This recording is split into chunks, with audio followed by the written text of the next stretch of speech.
Hey guys, Josh from soccerreviewsforyou.com, bringing you something a little bit different today. Now, the emphasis of this channel up until this point, and even moving forward, it'll still be soccer cleats and football boots, and really the performance qualities behind all of these different products. With that being said, there's no single pair of shoes that you can put on your feet and instantly make you a better player. That's something that comes from practice, that's something that comes from training. And training specifically is kind of what I want the focus of this series to be. I'm sure a lot of you guys play on a team and you regularly practice as a team. And when you do get together, you probably do some running, you probably do a little bit of endurance training. As far as strength training goes, maybe some push-ups, sit-ups, very, very basic things as a group. That isn't really going to get you too far as actually getting stronger is concerned, if that's the only strength training that you're doing. And of course, the majority of your practice is going to be around playing the actual game. Touches, shooting, passing, movement, stuff like that. Learning to play the actual game and improving as much as possible at the actual game. Improving your skills, I guess, is the best way to put it. And that still is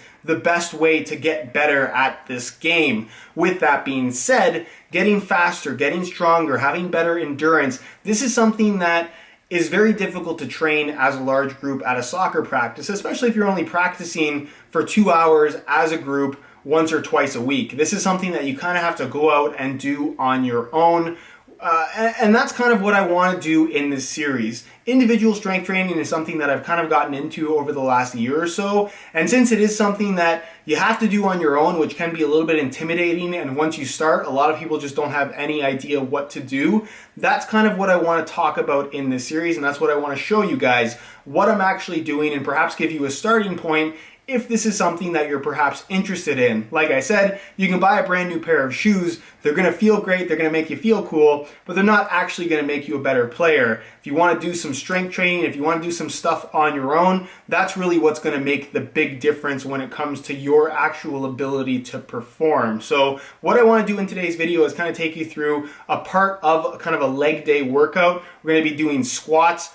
And kind of a routine that I've developed over the last 2 months or so. I'm no fitness expert by any means. I don't want anybody to get that kind of all caught up or something like that. This is something that, like I said, I've kind of learned over the last year or so, and I'm showing you what I do, what works for me, and kind of giving you some tips along the way. So again, down below in the comment section, let me know your feedback on this series. Is this something that you would like to see more of? Let me know down below. Of course, all the other content is not going to stop. This is just going to be some extra stuff. So with that being said, let's get right into the video. All right, so what's happening is you guys are watching me actually do the workout, and I'm watching it on the computer screen as I record myself, kind of reliving the whole thing. I'm gonna let you know what I'm doing and kind of give you some tips along the way, stuff you might want to think about while you're doing this yourself, should you give this a try. So you can see I'm at a gym, at a squat rack. I apologize for the lackluster camera angle, but at the gym, I'm not supposed to actually record, so kind of made a makeshift little tripod stand out of some weights and a water bottle. So this is the best angle I could get for now. I'm going to try and work on this in the future if this is something that you guys would like to see more of.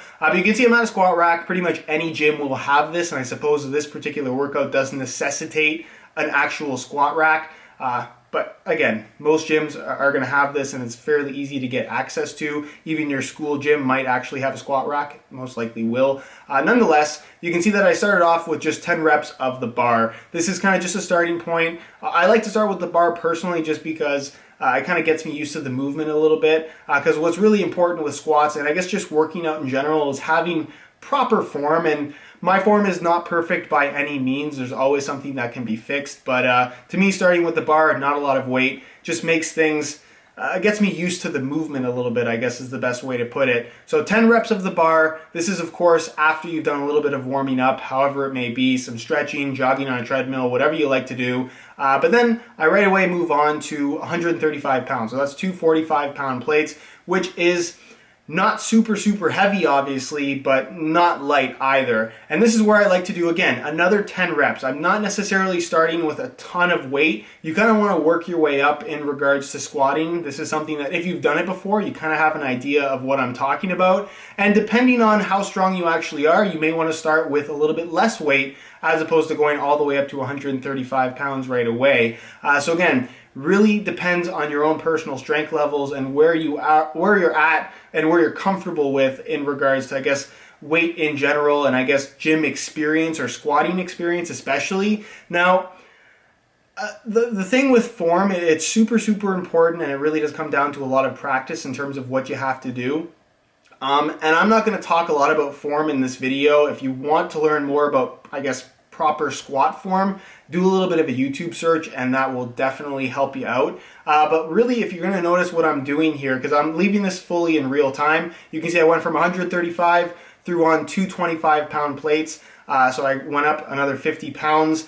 And again, I'm going to repeat 10 squats. So I'm kind of starting with the bar, going up very, very slowly, and just doing 10 reps for now. So this is something that I really like to do just because, again, it keeps you moving. You're going to notice that I'm not really taking much of a break in between reps.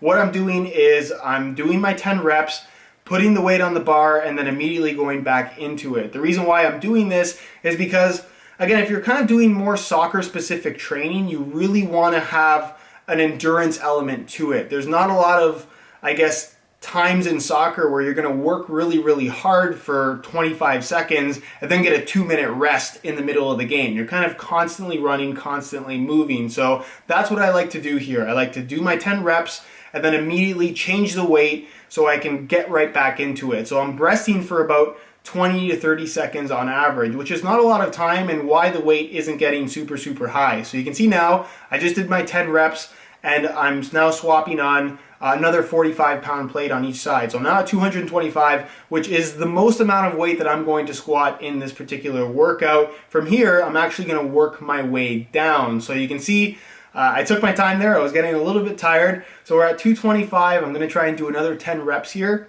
And then from there, we're going to kind of go down in weight. But the reps are going to go up a little bit, if that makes any sense. So it's kind of like a pyramid style workout in that you start very low, go up, and then go back down. But trust me, when you go back down, you're going to be so tired at that point that it's going to feel a lot heavier than it actually is. And again, that's where kind of the endurance aspect comes into play. So this is 225 for 10 reps.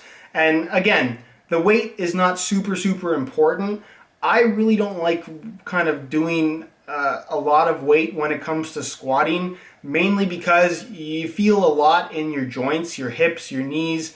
It can be really, really painful. At least that's my kind of personal experience. So 225 is about what I will do as kind of a max weight in most of my workouts. I'll try to keep the weight a little bit lower and keep the reps a little bit higher. Again, kind of as that endurance factor, if you will. There's not a whole lot of value to doing really, really heavy weight for 2 or 3 reps if you're kind of training for soccer specifically, because again, everything you do in soccer is going to be kind of extended over a longer period of time. So as you can see, I just finished up my kind of 10 reps at 225, and now I'm putting the 25-pound plates back on, going back down to what I just recently did, and I'm going to try and do another 10 reps here. So at this point, you're going to be pretty tired after kind of going up to 225. And again, the weight specifically is not important. If you're going to do this for the first time and you've never squatted before, I would start very, very light. And just don't go heavy at all. It's really, really important to kind of make sure that you know what you're doing here and have a feel for it. Once you do it properly,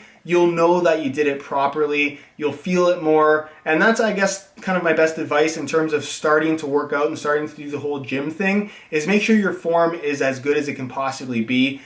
You'll notice that if you do everything exactly, almost exaggerated feeling in terms of how your form is, everything's going to feel, I guess, more precise. It's going to feel right. You'll know when you did a proper squat by the way it feels, as opposed to just actually moving the weight, if that makes any sense.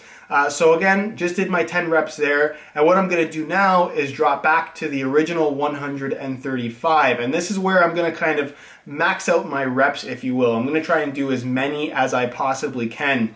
So I did 10 with the bar, 10 at 135, 10 at 175, 10 at 225, back down to 175, did another 10, and then back down to 135. Normally I'll try to go for 20. I believe in this particular situation I actually managed to do 25. The last 5 were a little bit sketchy though, I will say that. But that last kind of burnout of as many reps as you can do at 135, once you've done all of the reps prior to that, it's going to feel really, really heavy, and it's going to definitely burn your legs. And again, you're feeling that burn sensation. You're definitely kind of I guess working your legs as hard as you possibly can, but you are fatigued, and again, the weight is still fairly low, so there's a lot less risk for injury and I guess damage to your joints in general. So that's again kind of why I like to do more of a pyramid style when it comes to actually kind of doing squats in general. You can go heavy, but I don't like to go super heavy and then kind of when I'm super tired try as much weight as I possibly can, because that's where I feel like there is kind of a higher risk for injury in general. So again, 135 pounds, this is going to be your last set for as many reps as you possibly can do. I think I managed 25 reps here. And again, at the end of this, your legs basically want to die. It's the best way to describe it. And this would kind of be the first part of a leg day workout. Again, emphasis on really kind of taking your time, really making sure your form is as good as it can possibly be. You want to be able to feel all of this almost immediately. It's not something that you want to just have to do like 100 reps until you start to feel any kind of soreness. If you're not feeling anything, then you're probably not doing it right. I guess that's the best way to put it. So that's pretty much it for the leg day workout. That would be a starting point, and then from there, I would do some extra things. Alright guys, so that is it for, I guess, this particular video and this kind of squat style workout. This is something that I would personally do about once or twice a week along with other things. I guess once you've done this particular thing, this is normally what I start with. From there, you kind of just got to move on and do other things based on how you're actually feeling. This particular workout takes me about 8 minutes, or at least that's what it did in this particular video. So again, very little rest, and you're doing quite a few reps here. With, again, the weight's not going super high, but I don't necessarily think that it needs to. Trust me, you're doing plenty of reps here. You're going to feel burning. Your legs are going to be tired. And you're going to be sore for the next couple of days, especially if you're doing this for the first time. Just a couple of reminders. Do this, especially if you're doing it for the first time, with a weight that is appropriate for what you're capable of doing. If you're putting 135 pounds up and you're only doing 5 reps and you're really struggling, drop the weight. Don't worry about what other people are doing at the gym. Don't worry about who's watching. It really is a matter of kind of tuning all of these workouts to your own strength level and to your own skill level to a certain extent. Really work on your form first prior to doing any kind of serious weight. And again, the idea here is to actually build strength, not to put so much weight on there and then end up hurting yourself so you're out of the game entirely. So that's kind of it for this particular video. If you have any other questions that I perhaps didn't talk about in this video, leave them down below in the comment section and let me know your feedback on this idea for a series in general. Is this something that you guys would like to see more of on the channel? Yes or no? Let me know down below in the comment section. If you did enjoy this video and do want to see more, be sure to support it with a like. Subscribe if you haven't already for daily videos on all the latest and greatest soccer gear. You can find all of my social media information linked in the description as well. And other than that, guys, hope you enjoyed today's video. And as always, thanks for watching.